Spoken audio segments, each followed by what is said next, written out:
Hey, Julie Fit and Eyes. Today we're going to be going over a psoas stability flow. So I'm going to go over about 4 or 5 different exercises that you can do together. This is a great warm-up that I've been using with a few of my clients that find that they're very tight on the inner part of their thighs here. So what we're going to start off with, you are going to need a band or a towel or yoga straps, whatever you have, you're going to need that for this flow. So go ahead and grab that if you don't have it already. But I'll show you in a couple different positions on how to do this, and we're going to do it together if you can. So go ahead and get down on the floor with me. First one we're going to do is the neuro flexibility hack. What I love about this one is that it's really pretty easy, because what you're going to do is you're going to take your 2 fingers, find the 2 bones in the top of your hips here, and what you're going to do is you're going to rub them. You're going to rub them up and down and side to side and around circles. So I want you to rub this. We're going to rub it for about 45 seconds.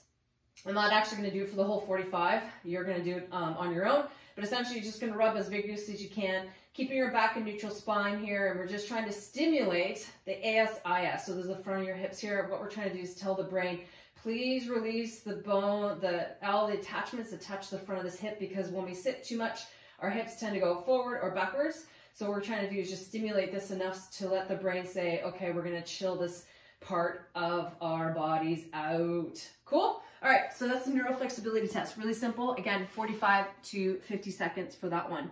Next one we're going to do is an SI joint reset. So again, I'll just show you on my side with this one. But this one, the important part is to keep your back flat. What we're going to do is we're going to push and pull our knees. So we're going to take a deep inhale and blow out your air, crushing your lower back into the floor, and switch. Inhale and push and pull. Inhale, alternate. If you're starting to feel this in the front of the thigh or into your hips, it means you need to adjust your pelvis and do a posterior tilt, so point your hip bones up towards your face.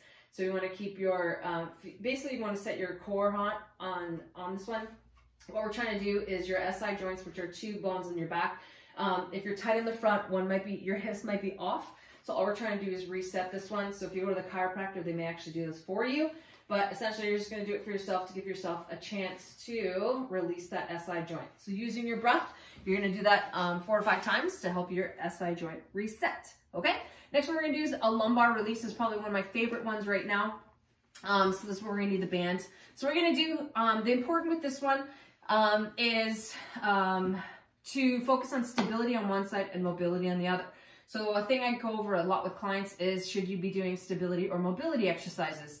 And a lot of us are like, I don't know. So make sure you check out my video on how to know if you should be doing stability or mobility exercises. But real quick, how this one's going to work is, if I'm going to face like you, what I want you to do is I want you to focus on stabilizing on my left side here. And what we're going to do is we're going to bring the right leg up as high as I can. I'm going to drop it out to the side without my leg falling out, my left leg falling out. I want to stabilize my foot and stabilize my hip, so I'm going to hold it down to the side. So I'm going to make sure I'm pushing down hard. I'm going to mobilize my right to the biggest range of motion that I can. So I'm going to do this about 3 circles. Notice that my leg doesn't fall out. If it does, I'm stabilizing with the wrong things. So we want to not do that. Okay, just bring it around, down and around. So go both ways. Really focus on squeezing your bum and your core and pushing your foot down. And then we're going to switch to the other side. I'll show you sideways with this one. Okay, so again, you can do as many as you like. It's really up to you. Good hamstring stretch.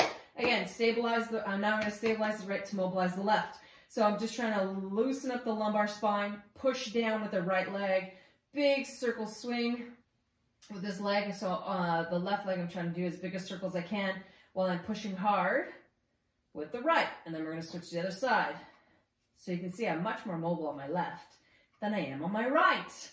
So we're all probably have a little imbalance. That's normal. That's life. That's how we live. That's okay. We're not here to correct that. We're just trying to loosen everything up, okay? So make sure you're stabilizing one side to mobilize the other. All right, and then what I want to work on is a hip 90-90, okay? Next one, 90-90. So if you haven't seen me talk about this one, is a really good one. I have a separate video just on this exercise alone, but this is a really good one because it focuses on stabilizing the lower half. What we're going to do is we're going to focus on a 90-degree bend in the front leg. Make sure this leg isn't tucked in too far. So you're going to push this shin box down. You're gonna push this knee down, and I want you to lean forward. If you have to put your hand here to do so, to remind you to get this knee down. Some of you might be sitting here and you're like, I'm falling, I can't. I can't. It's because you're too tight in here. So go to your level as best you can, trying to push this knee down and lean forward.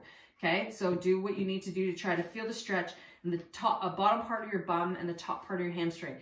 Nice tall spine, not rounding through this, rounding through the upper back. Okay, so I'm pushing my chest forward and trying to drop my chest into the top of my leg here. Okay, and I'm just going down and down and down. Hold it for about 20 seconds or so, and then we're gonna come up and I'm gonna rotate and face my trail leg. Again, I'm pushing my shin box down. Make sure I'm at 90 degrees.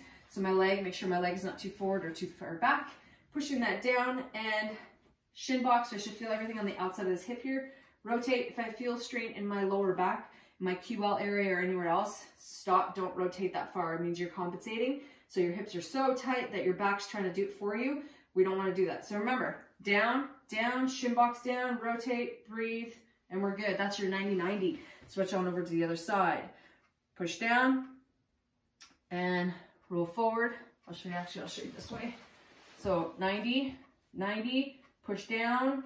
And you might notice one side's a lot easier than the other. As you get stronger, stick your arms out, keep your back flat, and lean forward and focus on your breathing. Cool? And then again, switch to the other side.